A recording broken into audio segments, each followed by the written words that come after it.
Jason Jones on the latest. All right, let's bring back our powerhouse panel. Former special assistant to President Trump, commentary editor at the Washington Times and Newsmax contributor Kelly Sadler, along with best-selling author and political analyst Mark Halpern, and Project 21 National Advisory Board member and radio host Christopher Arps. Good to see you folks again. Thanks for hanging around. Okay, former President Trump back on the stump on Saturday, drawing a huge crowd in Alabama. I just couldn't believe the size of this crowd when I saw it. Here's what the former president had to say about the dire situation and the human calamity that we're seeing in Afghanistan. Biden's botched exit in Afghanistan is the most astonishing display of gross incompetence by a nation's leader, perhaps at any time that anybody's ever seen. Name another situation like this. Vietnam looks like a masterclass in strategy compared to Joe Biden's catastrophe. And it didn't have to happen. Direct as usual, the former president. Mark, your thoughts on what you heard on Saturday and the former president coming out at this time? Donald Trump's finding himself in an unusual position. He's speaking like a member of the foreign policy establishment because the views he expressed there are held by the Wall Street Journal editorial page, by lots of liberal columnists and commentators. It's across the board condemnation from the establishment, and Donald Trump's part of that now. And that's part of why Joe Biden's having such a tough time, because when the conventional wisdom is this broad-based, it's hard to change. Yeah, Kelly, he kept on using the word surrender, I noticed, in the speech over and over, that this was a Biden surrender. Really choice words there. Your reaction to what the president had to say on Saturday? Well, I think there's no doubt that the American public wants out of Afghanistan, and the president supported this, and he did negotiate a May 1st withdrawal. He wanted to get more troops out at the end of his term. That the American public supports.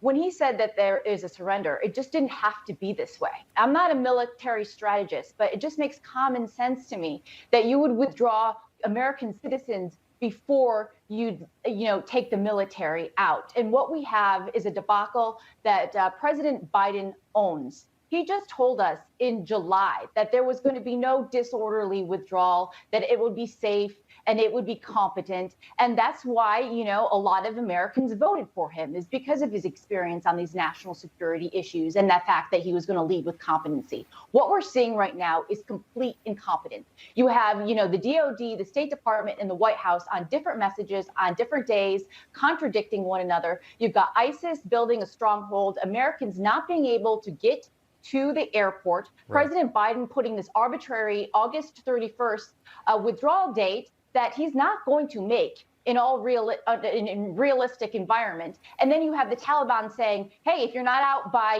August 31st, all bets are off.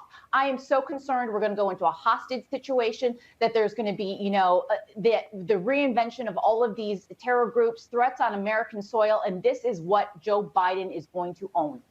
Chris, the former president had a really good line. He said something to the effect of, the way that Biden did this is sort of like the captain jumping into the lifeboat first instead of being the last person off of the ship. And I thought that was really great. One of the things that I think is such a big problem for this administration is that Afghanistan is very complicated, but the problem here is very simple. And I think Kelly just mentioned it. Getting your people and all of the vulnerable folks out first before you get all of the troops out and you're ready to expose the country potentially to a Taliban takeover. Your comments on what you heard from the former president. Yeah, President Trump is doing a great job at making contrast. It's a big story that a former president of the United States can have 40,000 people show up at a rally and wait in the rain for him for hours. And you can see it was a big deal because the mainstream media, what they chose to focus on was President Trump was booed because he advocated people get COVID shots. And they talked about that the city where the rally was held declared a COVID emergency. So I think President Trump is doing what he needs to do. I think he's going to run again in 2024. He's drawing sharp contrast, and I think his supporters and people like that. Now, speaking of that big crowd, he got a huge round of applause. He got a big cheer when he had some choice words to say about woke culture. Take a listen. You know what woke means? It means you're a loser. Everything woke. Everything woke. It's true. Everything woke turns to okay? It's true. It's true. Kelly, I'll go to you with that. Look, the culture war is very real. And I think it's one of the reasons why you're seeing some of these shifts in the polls that we're going to talk about a little later on. Your comments on that. Well, everything from, General Mark Milley basically kowtowing to critical race theory and defending it and wanting to investigate white rage. And now look what we have in Afghanistan. That's a very big issue to the voters, as well as, critical race theory being taught in, schools. I think that after the COVID lockdowns, parents became more engaged in their children's curriculum and found this very alarming.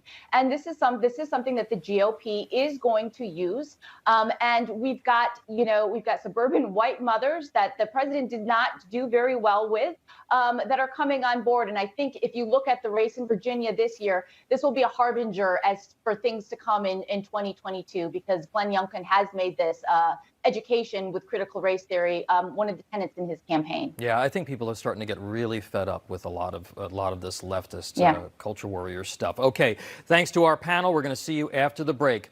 Allison? All right. Thanks so much, Tom. Well, 3 different storms, when a hurricane slamming the U.S. Our Miami correspondent Leonardo Feldman is standing by in Miami with the details. A lot of things going on in the weather department. Leo.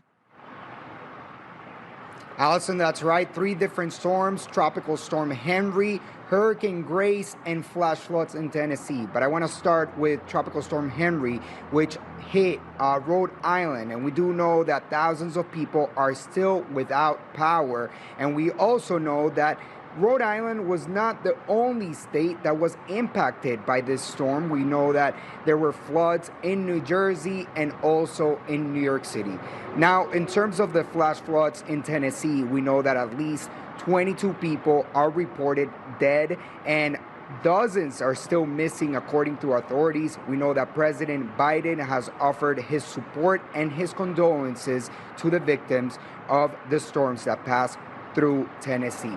And the third storm is Hurricane Grace. We do know that Hurricane Grace hit Mexico twice, once in the Yucatan Peninsula and the second time in Veracruz.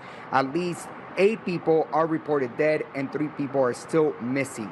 And the Hurricane Center now is observing and monitoring 2 different disturbances, one in the eastern portion of the Atlantic and the other in the western portion of the Caribbean. Both of these disturbances have a 20% probability of forming in the next 5 days. Back to you. All right. Thank you so much, Leo. Now let's head over to Alex Kramer for what to watch for today. Hi there, Alex. Hey, Allison. Yeah, here's what we're looking to watch for today. Well, Vice President Kamala Harris is meeting with Singapore's president and prime minister as she kicks off a visit to Southeast Asia. And this today marks New York Governor Andrew Cuomo's last day in office following recent sexual harassment allegations. And coming up, Kramer. Now it's time to fill you in on what happened on Newsmax over the weekend. Well, former acting director of the U.S. National Intelligence, Rick Grinnell, joined Tom Vasili on America Right Now to discuss the impact of the U.S. withdrawing troops on the NATO countries. Here it is, in case you missed it. Look, I don't say this lightly. I have spoken to a head of state from a NATO country, and the reality is they're very frustrated that NATO is not being mobilized. NATO needs U.S. leadership. And what could happen right now is U.S. leaders at NATO could gather everybody together and say, we are going to start taking everybody out that's at risk in Afghanistan. We may land in your country. It needs to happen immediately. We will then go through and assess through a serious process who could come to the United States and who can go to other countries. Well, you can catch Tom Basile on America Right Now every single Saturday at 11 a.m. Or you can catch him on the couch on Wake Up America right here. next to me. Oh, look, I know that guy. You know, You're like, hey, that's a pretty good show. Look, Rick Grenell is such a great guest, and we're so fortunate to have him. And he's on the network quite a lot, and and for him also to be able to get the reaction from our European leaders. You know, the president says everybody's a-okay with what's going on, and that's just clearly not the case in terms of American prestige, what this has done, and everything else. So that was a good interview. He's always great. Yeah, terrific. Thank you very much, Alex. All right, let's bring them back. Our powerhouse panel, former special assistant to President Trump, commentary editor at the Washington Times and Newsmax contributor Kelly Sadler, best-selling author and political analyst Mark Halperin, and Project 21 National Advisory Board member and radio host Christopher Arps. Okay, folks, it's a big week, all right? The House is coming back. Big week on Capitol Hill. We've been talking so much about foreign policy. We can't forget about the fact that lawmakers are about to vote on one of the biggest spending bills in a generation, $3.5 trillion, as well as potentially this federal takeover of elections, and it's a very, very big week. Mark, handicap this for us. Nancy Pelosi is bringing the House back to vote on this. There is an international crisis that is going on. There's inflation. There's the border. What do you see happening here? Do you think that she gets the votes, or do you think that she could see some moderates defect enough to try and stall this massive welfare expansion? Well, you said they're about to vote, Tom. They may not, as your other question suggested. People say Washington's so predictable. You always know what's going to happen. It's all just a game. This is a staring contest whose outcome is not known. I talked to a lot of people about it. And I would say right now, Speaker Pelosi, who's not used to losing, could be on the precipice of losing this fight. Not clear what happens if she loses, but if you care about your tax dollars, if you care about the budget, if you care about the Biden agenda, it's going to be a big couple days to watch here to see if Nancy Pelosi can solve this, because those 9 moderates so far not backing down. Wow. I mean, and it is very unusual, as you point out, for Pelosi to have kind of a mini revolt. And a lot of people don't think there are any moderates left in the Democratic Party. But there are a lot of vulnerable Democrats, Kelly, and they are starting to push back. This bill, $3.5 trillion, would be the largest expansion of government in more than a generation. I've been calling it sort of basic income. It's part of that socialist agenda. What do you think happens this week? Well, the Democratic Party, Nancy Pelosi, Chuck Schumer, the Biden White House has been ruling as though they've got a supermajority, right? And I think this week has been a reality check on them. There's only so much they can do with such slim majorities that they have. Nancy Pelosi can only afford to lose 3 votes. And you have these 9 moderate Democrats saying, whoa, whoa, whoa. The Senate has passed a bipartisan infrastructure bill, a $1 trillion bill. Let's take the win. Let's get that moving. And then let's move on to the reconciliation package. But then you've got the progressive flank, which AOC says she's got more than 90 members of, that will block the bipartisan bill if the reconciliation isn't passed in tandem. Nancy Pelosi has not backed down. Let's just be clear. She says that the White House also wants both of these bills to advance at the same time. So I think later today we'll see exactly how strong these 9 centrist Democrats are holding. They don't want to put their names to $3.5 trillion in new spending, especially if it gets over to the Senate. And Kristen Sinema and Joe Manchin are like, whoa, whoa, whoa, this is way too expensive. We got to whittle this bill down. Yeah, and to be clear, there are tax increases in this. Yep. There is significant welfare expansion in this. There's a whole bunch of Green New Deal stuff in this. Chris, I want to turn to the other piece of legislation that is hanging over Washington this week. And Pelosi has said that she's going to bring it for a vote this week. And that's this so-called voting rights bill, which is essentially a federal takeover of elections. And it is targeted, they say, to counteract systemic racism in our voting laws. It would federalize and have federal approval over redistricting, election schedules, precinct planning, polling locations, ballots, and voter ID. Your thoughts on this, and especially, and I'm coming to you because the Democrats have said that this is really about trying to increase participation from communities of color. Your thoughts on this legislation? Yeah, this H.R. 4 bill, which is on just the repackaged H.R. 1 bill, Right. which is just basically a federal takeover of elections. It has ballot harvesting. It has no voter ID. Look, the Democrats are playing pure politics on this. They know that this is not going to pass the Senate. That it's not going to get over the filibuster. But I think they're doing this for politics to try to paint the Republicans as against voting rights and against minorities. I also think they're doing this because they're having a lot of trouble with the infrastructure bill. They only have one major piece of legislation that they've passed. And so I think this is one of the reasons that they are bringing this up to try to highlight that. Mark, just quickly to you, when you're taking a look at the numbers on the congressional ballot, the generic congressional ballot, do you think that that is part of Nancy Pelosi's calculus? It wasn't when it came to impeachment. It wasn't when it came to Obamacare all those years ago. Do you feel that she is just going to stick to her guns, and she is going to make these pieces of legislation really the hallmark of her last year, what maybe her last year is her speakership? Here's the big difference between this and Obamacare. The Democrats went into the Affordable Care Act fight knowing that it would probably hurt them politically, and it did. In this case, Nancy Pelosi believes, Chuck Schumer believes, think the president believes, that if they pass this, they will be rewarded by the Democratic Party, by independents, because it will transform the country in a way they think the country wants. It's a big bet. It's a bet that most Republicans think is wrong. And we'll see if they can pass it. But they don't go into this trepidation. They go into this saying good politics, in their view, is good policy in this case, and vice versa. If you call this good policy, I'd argue with that. All right, thank you, panel. We're going to see you at the top of the hour. Alex. Thanks, Tom. Well, a positive sign for one high-profile Cardinals fight against COVID-19. Our very own Newsmax foreign correspondent Alex Salvi is in Rome with all of the details. Good morning, Alex.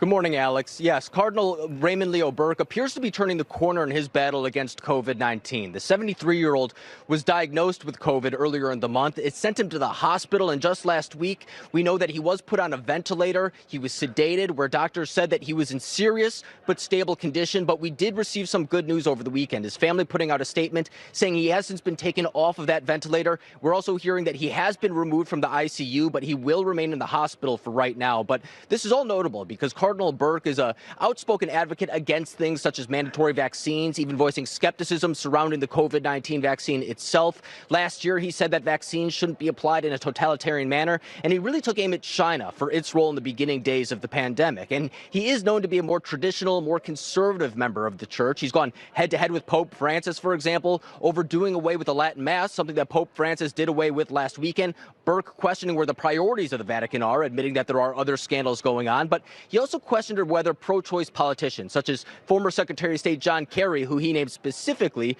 should be able to receive communion. So some people were questioning an ad that was put out by the Vatican last week, pushing vaccines. Some people were asking whether that was supposed to juxtapose the two positions between the Pope and Cardinal Burke, whether or not it was a response to Cardinal Burke's diagnosis, if it was related at all. But when it does come to Cardinal Burke, as I was saying, he is now out of the ICU. He is remaining in the hospital. The family says that they're not going to put out too many details in respect for his privacy and their privacy, but they are thanking everyone for their prayers and wishing him a speedy recovery. Alex?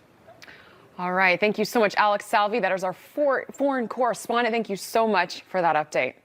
Now, up next, we are breaking down the trillions of dollars being spent right here in the U.S. on Afghanistan in the past 2 decades. You're watching Wake Up America only on Newsmax. Wake Up America, I'm Allison Maloney. The U.S. has spent more than $2.3 trillion on Afghanistan in the past 20 years. Afghanistan is the top recipient of U.S. foreign aid out of 170 nations. So where has this money gone? To help us find out, let's welcome in the lead forensic accountant from Task Force 2010, Afghanistan, and a UN expert, Thomas Krill. Thomas, welcome to Wake Up America. Thank you. A pleasure to be with you. And Thomas, you're also the founder and of an international lead forensic accountant of the Hunter Group. Thomas, these numbers mean millions of dollars were going towards Afghanistan every day for 2 decades. And the American people, they want to know, where was this money even going? Yeah, and that is for a forensic accountant, that is the ultimate question. And we have answers. Back in 2010, when I was on the ground there, we were able to get eyeballs on even the Hawala money. So we can get this job done. We can answer those questions. The dollar amount of the $1 trillion, that doesn't bother me. I mean, we do have to spend whatever it takes to protect our country. But giving the money to the warlords, having it extorted by the terrorist networks, that's what bothers me. Yeah, and so we also have a Brown University, the cost of war project says U.S. taxpayers, they've been giving Afghan soldiers $750 million in payroll. So where's the outrage, as these same soldiers were taken over by the Taliban, in just 11 years. It's a lot of money, and so much has happened just over the last couple of weeks. And the sad part is that a lot of that money that went to the soldiers was extorted by the terrorist networks or the warlords or the war profiteers, whatever you want to label them. What is happening today is sad, and I have my own opinions. But the silver lining is we're going to flush out all these warlords. We're going to flush out all these big time thieves, the leaders that were in office that stole money. We're flushing them out. This is like taking the Band-Aid off a wound very fast. It's opening up everything. People are leaving. They are scrambling around their country. They're getting out of there, and they're taking their money. We will find it. Yeah, it's reported. Allison, one follow-up. Go ahead. We will find it, and Sure. we have the opportunity and the tools now to get it back. Yeah, that's the key, right? That's what I was going to talk to you about, because the Taliban, they're reported to have, at least $1 billion. Now they, potentially have their hands on all of this money that the U.S. as well as other countries have given to Afghanistan.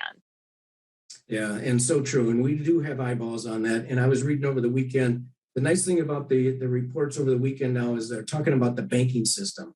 They're talking about cryptocurrency in Afghanistan. So they're starting the dialogue now on the financial piece, the sanctions that are in place at the UN right now and the US. There's a lot of tools out there. So the Taliban is now on the world stage. They're not hiding in the mountains anymore. They are front and center. So they are going to be looked at, and bad things are going to come from them. And I almost want to say I guarantee it, but I can't. But we will win, and the Afghans will win in the long run. The Taliban just cannot stay in power. Yeah, that's what everyone's hoping for. Thomas, how long do you think we're going to be paying costs for this Afghanistan war? Do you think it's going to be, far past President Biden's pull out of U.S. troops? Yeah, I think the costs are going to go on. They're going to continue, but it's not, I have a hard time looking at a specific country cost. I think you have to look at the bigger picture, the global scale. And the fact that Afghanistan is located right next to Iran, right next to Pakistan. It's touching China on the northeast corner. It's a great place to be. And I think it has reached all these other countries. So you can't just look at an isolated country as the cost. This is the cost of a global fight against terrorism. Yeah, Thomas, President Biden, so he's frozen $9.5 billion in the Afghan central bank, obviously trying to prevent money from going over there right now. But what do you see happening in the future?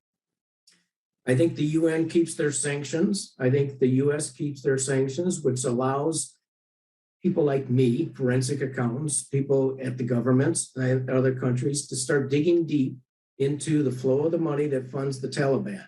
They are now on center stage. So we're going to figure out how they're funded. And we can add aiders and abettors to these sanctions lists. We can freeze their assets. We also have the private sector, the civil suits. And there's some big time suits that have already been filed against big banks for aiding and abetting these Haqqanis, the Taliban, the Al-Qaedas in Afghanistan. So the civil world, the civil courts, and the private sector will play a role as well. We've got tons of tools, and we're going to use them all. And Thomas, we got about 30 seconds. Do you think this is going to impact our nation in the long run?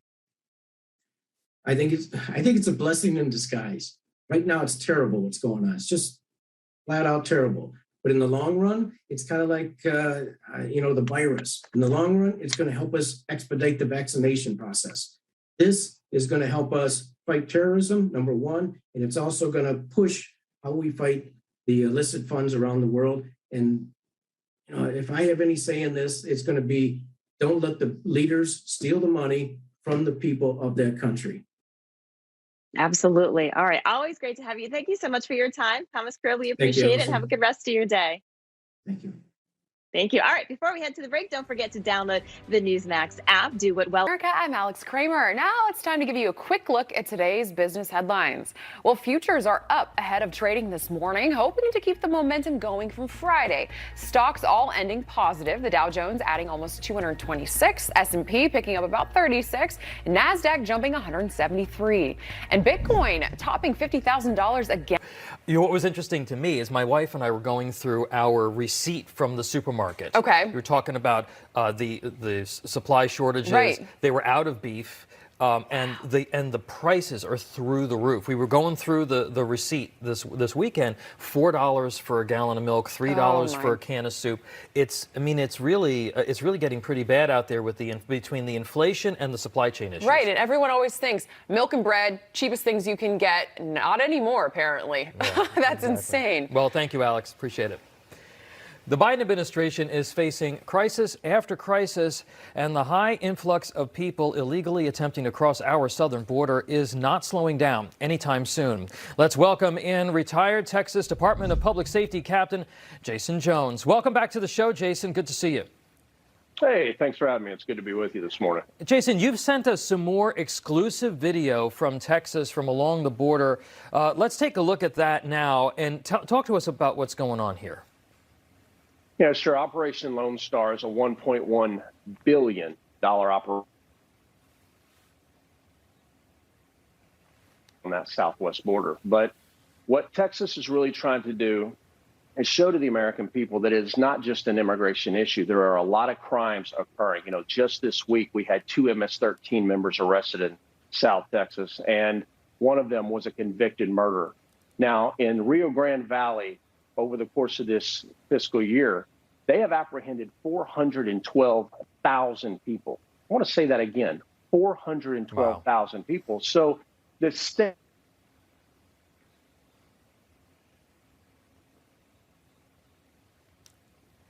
All right, I think we. A state of emergency. Do we have Jason back? Can you hear me? Okay. All right, Jason. I'm looking at some of this video, and there's a truck that is going through a gate. Are we finding that these folks are becoming bolder because they feel like they can get away with more? That's exactly what's happening. Absolutely right. And that's why you see over 1,000 troopers sent to that southwest border to try to help CBP operations.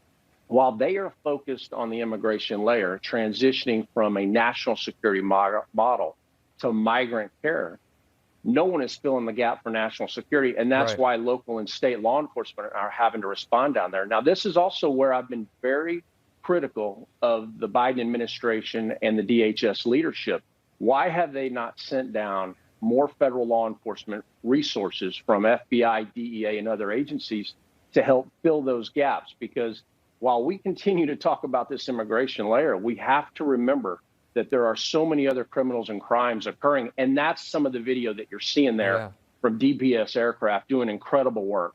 Yeah, you've been giving us such incredible video and statistics for months, and you've supplied us with the latest CBD numbers, which indicate weekly apprehensions are still at 50,000 a week. So just to give you perspective, folks, 50,000 people, that is the capacity of Yankee Stadium every single week. We're talking about 2 million anticipated illegals coming across the border, many of which are being resettled all across the country. You brought up DHS. Secretary Mayorkas was caught on a hot mic a couple of weeks ago saying that this is not sustainable. Are you seeing any change at all coming out of the administration on this? No, nothing. And that's really the concerning part for me. Where is the accountability? We're 10 months into this fiscal year. We are seeing a border in the worst border crisis in American history. And this is where I've been very critical, because there is no accountability. And I think any reasonable and prudent person would say, how can we be this far along into this border crisis, seeing these waves of people from, just so everyone's clear, all over the world? I mean, CBP has admitted that people have been apprehended from over 148 countries at this point. And never mind the amounts of fentanyl and the adjustment of the cartels from human smuggling to human trafficking. Where is the accountability for this? And as we see, nothing is changing. Jason, we have obviously a crisis in Afghanistan that people are very focused on. You just said it. You said that people come not just from those Northern Triangle countries, they come from all over the world, dozens and dozens of countries. If we see an emboldened Islamic terrorism start to impact our national security, if we see that because of the debacle in Afghanistan, how concerned are you that they will exploit the southern border and threaten the United States that way? Yeah, there has been over the last decade a smuggling route that comes from Afghanistan over usually to the Gulf, Qatar and Saudi, and then moving people into South America through Brazil or Ecuador down there, where they then daisy chain people up to Mexico and cross them. Now, the average cost for Afghanis crossing, paying what we call long-haul smugglers to be moved across the world, is around $15,000 to $20,000. Now, what I believe you're going to see, and events are still unfolding on the ground, but the real tripwire to watch here is as people begin to leave Afghanistan in large numbers and go to the surrounding countries. That's the major tripwire to watch, where then long-haul smugglers are going to be utilized tremendously to try to get people to the United States border. Okay. So we've got about a 2-month window here. The question is, what's the American Homeland Security enterprise going to do to prevent it? That's the key. They certainly haven't been doing much so far. Jason Jones, thank you so much for coming on today. Appreciate that incredible video as well. Good to be with you today. Thanks for having me. Plenty more still to come on Wake Up America here on News.